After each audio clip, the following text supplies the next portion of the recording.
everyone, it's Monica. Welcome back to Homeschool Voices. Today I'm going to talk about why you need to stop worrying about being perfect.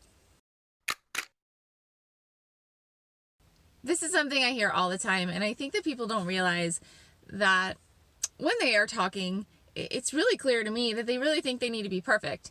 And I think the reason I recognize that is because I've been like that, and maybe I still am, I don't know, but I've definitely felt this anxiety as a homeschool parent about not having your kids fall behind, or to put another way, to having your kids obviously, inferior to other kids. And it sounds silly, but it's not, because I know you're all thinking this, especially if you're new to it, but even if you've been doing this for years, there is this deep-seated anxiety about not having your kids measure up, right? We want our kids to measure up with everybody else.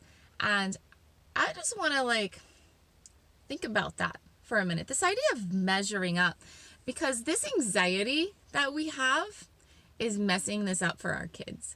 It's creating a negative experience for our kids, and that's not good, because homeschooling is a really, really positive thing. You can learn in such a different way in a homeschool environment. And I don't know you, but I want my grandkids to be homeschoolers. I want my kids, if it works with their careers and their lives, I want them to consider homeschooling. I don't want them to have a negative experience. And I want them to really benefit from it. And I think if you're in a negative place because your mom or your dad who's teaching you is so anxious about you being perfect, that's all that negativity is going to rub off on your kids, and it's going to make them negative, and they're just going to think school is terrible. And that's just going to be, the human mind works in funny ways, and that's what they're going to do. They're not going to think, oh, mom is anxious about me being, measuring up. No, they're just going to think school's terrible. I hate school. That's what they're going to think. So the question is, now you have to say, because if you can acknowledge that anxiety is there and it's real, and I think most of us can easily see that. I think we can see that and acknowledge it, that it's real and it's destructive. If it's destructive, I probably shouldn't have that anxiety. That's kind of a big thing. And then I think you also need to ask, why do I have that anxiety? Because if you know why you have the anxiety, then maybe you can work on it so that you're not so anxious. Why do we have the anxiety that our kids won't measure up? Okay, there we go. What does that mean? Measure up to what? Measure up to what? Well, for most of us, that means to stay on grade level, right? And there's going to be a little but. I know, just stay with me, okay? Because, well, what if I put my kid back in school? Well, they have to be on grade level. Just stay with me, okay? So, who sets that grade level? Who makes that decision? I don't know either. I don't know. I don't know. Not you. We don't know. Could be the biggest moron in the world. I don't know who sets those benchmarks, for what has to be learned in second or third or fourth grade. But it's not me. And in reality, all parents, whether you homeschool or whether you send your kids to school, whether you're just homeschooling for this year, for all of this COVID insanity, all of us need to ask these questions that I'm going to suggest to you. So we all need to say, hey, what do I want my kids to learn by the time they're done with their education? I don't think any of us should ever be done with our education. That's that's the little trick there. But let's just, by the time they're done with high school. I'm going to tell you my answer. But my answer is not your answer. Okay, I'm going to tell you my answer to get your creative juices flowing. And when you're done with this video, you're going to stop and you're going to think about your answer. Okay? So, I don't know if it's going to be complete, but I'm going to try to make it complete. So, I do want my kids to be good readers. Have high vocabularies, to be able to express themselves effectively in written and verbal form.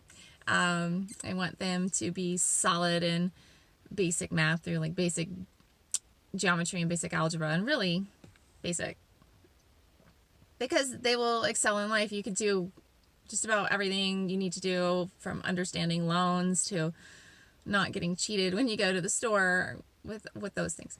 I want them to be logical. Our world is full of too many people who are not logical. I want them to be hardworking. I want them to be positive. I want them to love learning. I want them to have a good work ethic. This is a key thing that is, I think, very important. And I think a lot of the approaches that people take to parenting and even to homeschooling do not result in a person with a good work ethic. I think if you don't have a positive view towards work, you're setting yourself up for a very unhappy life, because life is work. Life is not laying around doing what you want all the time. Now, I know that there are times when work doesn't feel like work, right? And I understand that. I'm just saying there's a lot of work, you know. If you don't want to live in a disgusting, filthy house, you're going to have to clean it. I mean, there's actual just genuine work that just has to be done regularly, a lot of it. So I want my kids to have a positive attitude towards work. You might notice that I did not say that I want them to know all of the battles in the Civil War, the dates and the generals. You might notice that I didn't want them to know the details of the Krebs cycle.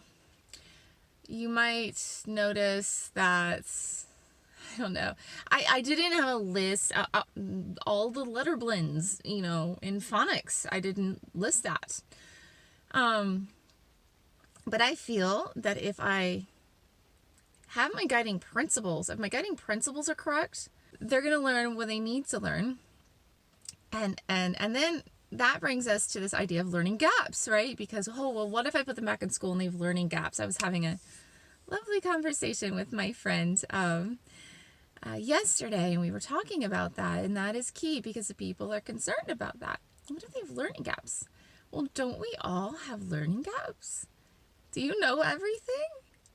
I mean, if you were tested on your what you learned in middle school today, would you know it? We all have learning gaps. I would rather, you need to accept we all have learning gaps. If you can accept that, then we have two options. We have both have learning gaps, two kids. One has learning gaps, hates to read. One has learning gaps, loves to read, likes to learn stuff in general, has a positive attitude towards work. I'd rather have that one. So my concern is when you are so anxious and worried about keeping your kid on grade level, having them measure up with other kids, checking all those boxes, you are creating a negative attitude, and you are undermining yourself.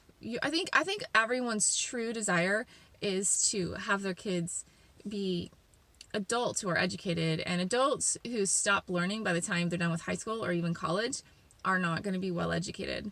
They're not going to be, that's not a success. That you didn't succeed.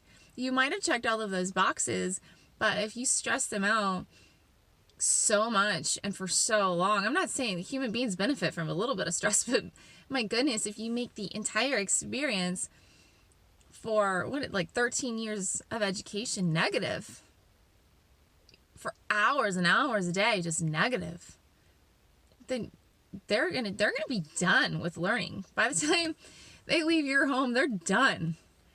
And that's a failure. That's a failure.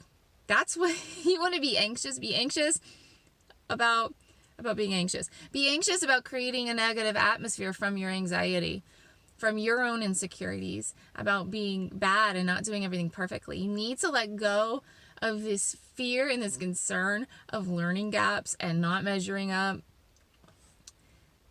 I'll just leave you with this. If I get a job, I work 8 hours a day. Now, there are some, obviously, sometimes you work longer, but generally speaking, I work 8 hours a day and I'm done after that. Nobody gives me some arbitrary list of things that is really unrealistic for me to do in 8 hours and says, finish it or else.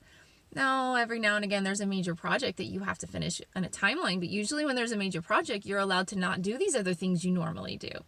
No, but with school, it's like, no, you have to do everything, and you have to do it all the time, and you have to keep it going and going. I would suggest that you pick a certain amount of time to work every day. For us, I have a 9 and a 12-year-old. We've been doing 4 hours a day, thinking about going up to 5. Pick an amount of time that seems reasonable. Okay, if you have a kindergartner, maybe it's an hour. Okay, now go through a few days and now see, are they getting brain fry? If they're getting brain fry, lower the amount of time. You can't expect them to do academic work when their brain is just almost addled, right? They're just having a hard time. You can't expect them to do academic work past that. That's just not reasonable. And if they had more in them, then add a little time.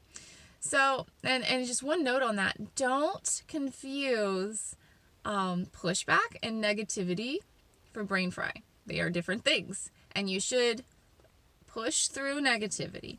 If you don't push through negativity, you can have a kid who develops the idea that they're bad at something or that they hate something that they never tried because they were just a kid and they arbitrarily were in a bad mood for a couple of days, and you let them go with that bad mood, and then naturally they're going to associate the fact that, hey, I didn't do this with I don't like it. Well, they don't know if they like it. They never tried it. So just don't confuse negativity with brain fry. You want to challenge your kids, but you don't want to overwhelm them. So overwhelm would be brain fry. Challenge would be like to finding that sweet spot where you're giving them, the enough time to work, right? But it's not too little, it's not too much. And then just find things that help them grow. Just find things that help them grow. Do science experiments. They need to work on spelling, work on their spelling. They need to work on their math, work on their math. You haven't worked on writing in 2 days? Hey, let's do some writing today. Make a plan. I like plans. I'm making a plan for the whole year. It makes me feel good. I have like a framework, right? And then be flexible within that framework. But at the end of the day, work for that time that you've decided to work and feel good knowing that you've done work, and don't look back and be critical about everything that you did or you didn't do during that day. That is the death knell for a positive homeschool experience. You don't want that. So try to be positive, encourage yourself, and don't be negative with yourself, because that just turns into negativity towards your kids. If you're saying, I'm doing a bad job, it's going to rub off, and that anxiety and negativity is going to rub off. So in the comments, I am hoping that you'll tell me about your experiences, because I think most of us have experienced this with being anxious and negative, and how it has affected your kids, and how you moved past it, and how you're able to create an environment where your kid is really thriving and really learning a lot. Now that you've kind of got past all of this negativity and anxiety. So let's keep that conversation going in the comments. If you like this video, please click thumbs up. If you want to see more videos like this, please click the subscribe button and the notification bell next to it. In the meantime, happy homeschooling and have a great day.